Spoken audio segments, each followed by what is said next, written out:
దాన్ని కూడా భూతద్దంలో చూపించారు.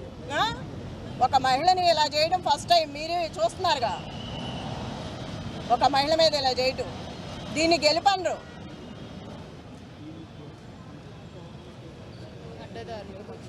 అడ్డదారులు వచ్చి అడ్డంగా చేసి నేను చూసా కదా మొన్న, నేను అడ్డం పడ్డాను, ఎక్కడికక్కడ అడ్డం పడతానే వచ్చాను, చాలా చేసుకుంటూ వచ్చాము. అది కూడా లేడీస్ని చేసుకొచ్చాం, అన్ని చోట్ల లేడీస్మే చేసాము, అంత ధైర్యంగా నిలబడి.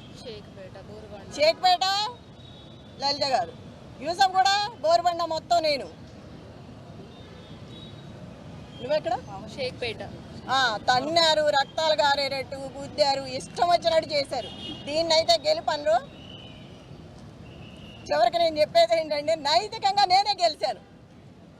నా భర్తకు వచ్చిందే వచ్చింది. ఇప్పుడు అక్కడ ఏది ఎంఐఎం 4-5 పార్టీలు నిలబడితేనే నా భర్తకి 16,000 చిల్లర వచ్చింది. ఏ పార్టీ లేకోకుండా మేమిద్దరమే ఉన్నప్పుడు అది వచ్చిందంటే రౌడీయిజంతో వచ్చింది. అది స్వతహాగా తెచ్చుకున్నది కాదు. నైతికంగా నేనే గెలిచాను. రౌడీయిజం గెలిచింది అనేది నాకు సంబంధం లేదు.